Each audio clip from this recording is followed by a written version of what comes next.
Which one? This one? Look, gamers aren't perfect. Even the pros make mistakes sometimes that leave us scratching our heads and wondering how they even survive for this long. And it's not just players either. Entire tournaments can be derailed by a single dumb decision. So today, we wanted to rank those mistakes. Here are the top 10 biggest screw-ups in esports history. Click X link. Opening up today's list is a rare League of Legends team kill from the 2017 World Championship. Cody's son loses his mind by flashing into an entire team at the end. Up against an 0-4 Fnatic in the group stage, Immortals just needed to beat them one time to knock them out of the tournament. But after a late game team fight erupted in the bot lane, Fnatic found the upper hand. Seeing his mid laner go down, Immortals AD carry Cody's son went for a hero play. But things didn't exactly work out for him. They want this one. The chase forward on Purple. They're not quite the blade color range and just barely missing onto that miasma. There's still more to be done. They look for the kill. Reckless going to come in and Brock's going to get the kill credit on that one. And the flash bar Cody. Oh! The insect but betrays his teammate. And it's going to be the ace for Fnatic. Cody's son loses his mind by flashing into an entire team at the end. Fnatic went on to win their next 3 games to make it out of the group, including a tiebreaker against Immortals, making this particular screw-up sting just a little bit more. Next on our list is arguably one of the biggest disasters in esports history, 2015's Gaming Paradise. Gaming Paradise is a tournament in Slovenia, originally set to feature both Dota 2 and CSGO, but due to a slew of problems both in and out of the TO's control, only the CSGO tournament happened, but it barely happened. Beginning with the qualifiers, players flew into the country to find out that the buses sent to pick them up were late, with players waiting until 3 AM to get into their hotel rooms. But the delays didn't end there. The qualifiers, which were supposed to be played out. Guys, there's multiple logistic problems why you should never host a tournament outside, okay? Guys, history have repeated itself. History have said, do not host tournaments outside. It's the sunlight, the sun glare, the PC. Let me get to a bit of a story, okay? Okay, chat. Year is 2016 or 15. 2016, okay? And I'm selected to play in a World Cup, okay? And to present the teams, Blizzard has this genius idea that we're gonna go to E3, only USA and Canada, right?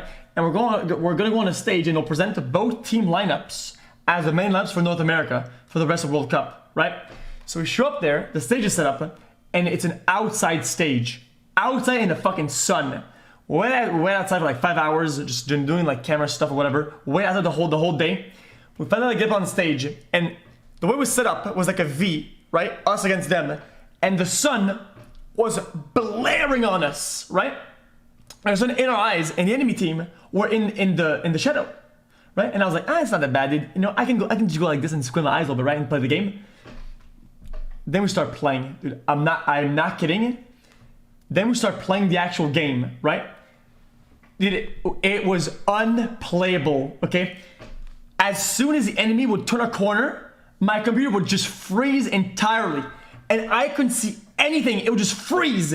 And next time that I would be able to play the game, the team fight was actually over. Everybody was dead. Because the computers were overheating in the sunlight. Because of the sun and the heat. Dude, I was like 1 FPS. Dude, and we got absolutely obliterated. And we had to sit there and the commentators were like, wow, Canada not looking too good, getting demolished, blah, blah, blah. Dude, we can't move, our fucking characters, we're bugged out, dude. Side the next day were delayed due to a random storm.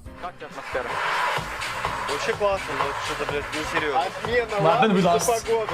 Такого я еще не помню, если честно.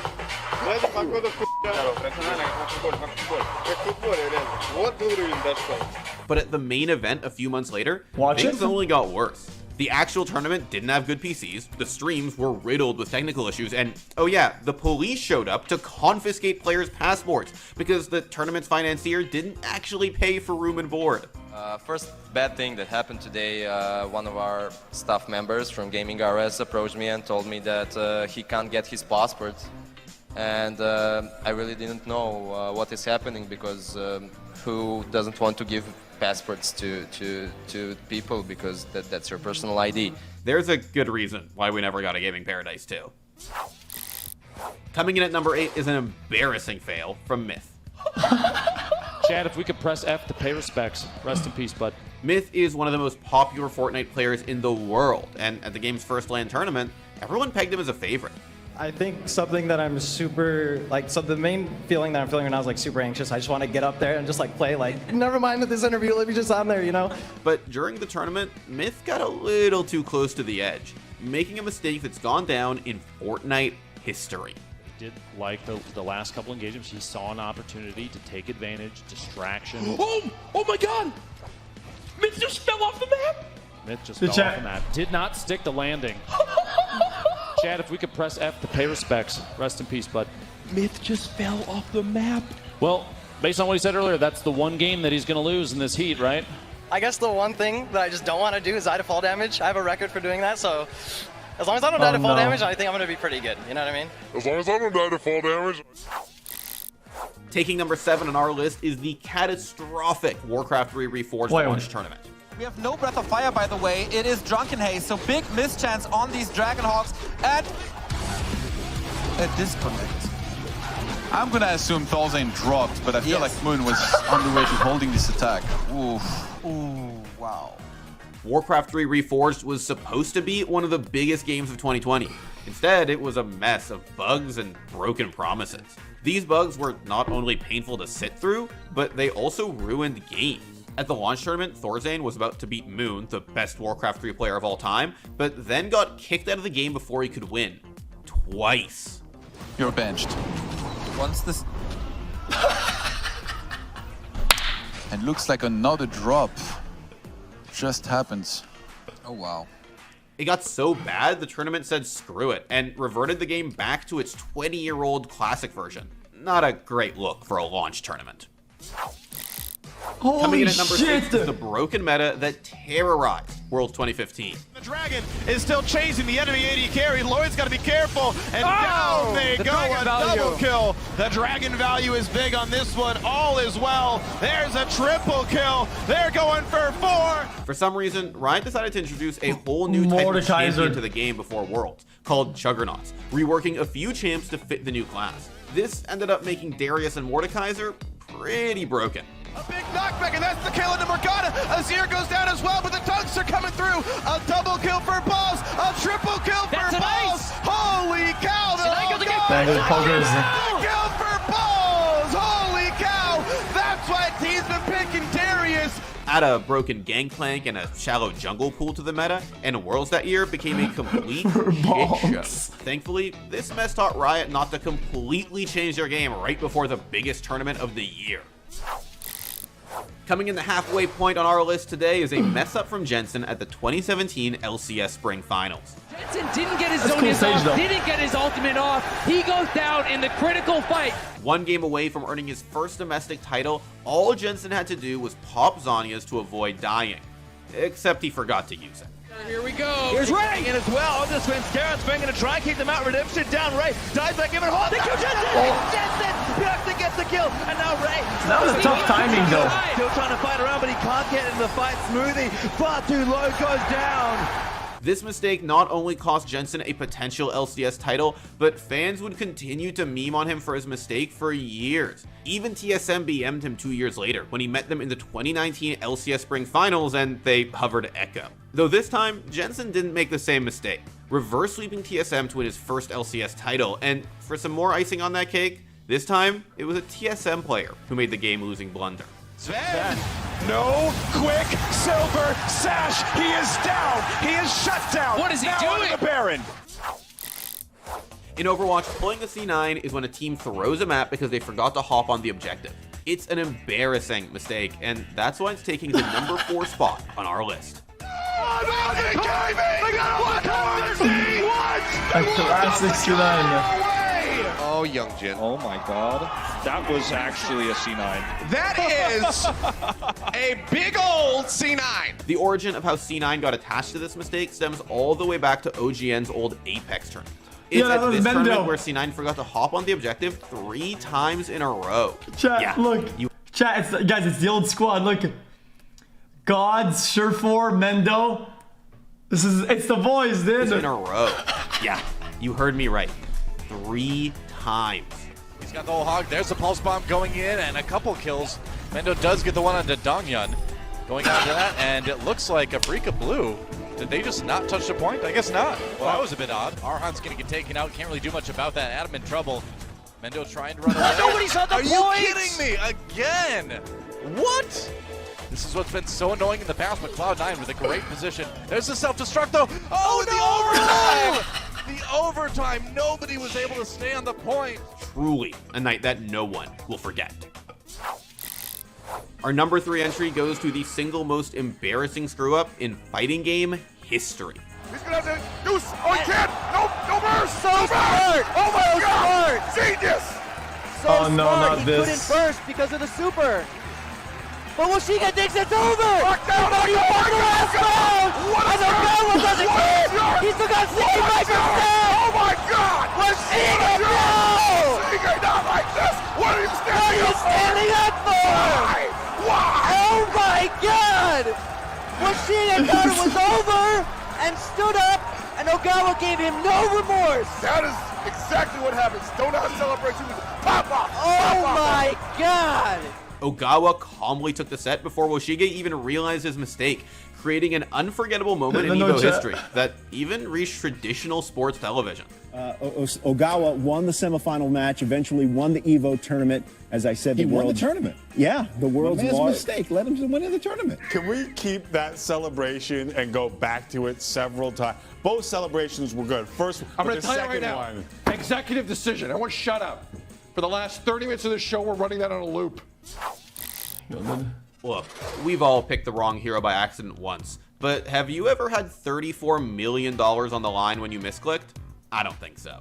I will say, if I'm a Storm, I'd love to be in a situation where I'm against a Lesh, as they're going to take the gyrocopter for themselves, so this is going to be an awfully... No shot. And that is true. Something that we definitely did not expect. Alliance made a big draft oopsie in an elimination match against RNG at the International 2019, but Alliance brushed it off, kept their cool, and tried to get the W despite this unfortunate error. Didn't find anything. Oh my God. Are you serious? Whatever. Did this just happen? It's fine. We gotta deal with it. Oh my God. I can fuck, why didn't you know? Okay, sorry guys. How about offlanes? I can play mid or let's see what they pick, okay? Let's see what they pick. Don't pick your heroes, guys. Don't worry. That's so awkward. But unfortunately, things didn't work out for him. 43 minutes into the game, we have ourselves a match where... Wait, that was a decent game though. Really, they had their chance, right? They had their game plan. Wait, that was a decent game though, no? Up 3k gold, 3 kills. They pushed all the way to tier 3. Things didn't work out. It's not bad. 43 minutes into the game, we have ourselves a match where both sides really, they had their chance, right? They had their game plan, things started to come online. Obviously, the disappointment here for Alliance. And topping off today's list is none other than iBuyPower's CSGO match-fixing scandal.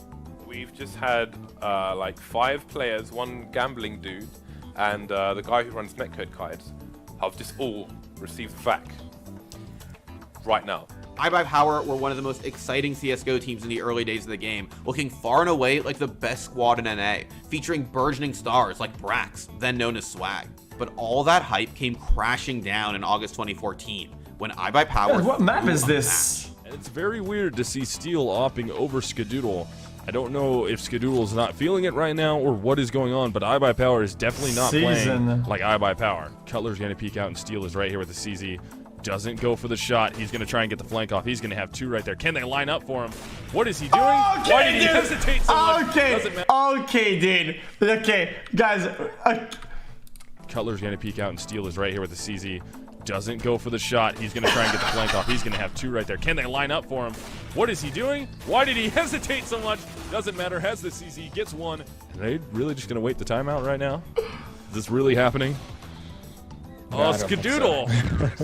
Skadoodle, why would... I don't understand. JDM with a 3K. That will be a 7th round for Netcode Guides, but you just watched your teammate get opt from Jay. I gotta say, the entries are looking a little weak from iBuyPower along with the strats. I mean, they're just doing very basic things. They're trying to just fully attack these sites and not really using any smokes or pop flashes for the most part to their advantage, and it's very unlike them. The result of this screw-up was the permanent banning of the entire team, minus Skadoodle, a decision that some feel was far too harsh. Wait, I'm gonna just still try to still compete in like other like formats or whatever, and then now he's like a a Valorant pro. I think AZK became a Overwatch pro. I don't know about the rest. Entire team Swag minus okay the Doodle. A decision that some feel was far too harsh. I think it's a very sad history that he can't compete anymore. For me, it's a little bit too harsh for what happened, and for being the first time it ever happened. Despite years of community cries to unban these players, iBuyPower's mistake proved irreversible in the eyes of Valve.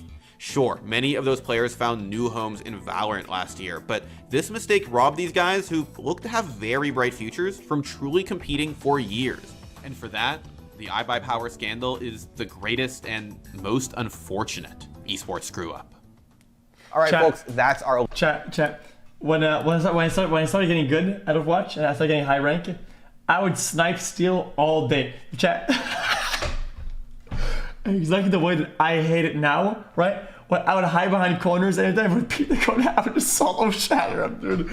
I used to have dozens of clips, but back in the days, but now they're all deleted. Twitch did like some sort of wipe or something. Every time I kill them, I clipped it, and I have a big directory full of clips, dude. It's crazy. It was pretty good.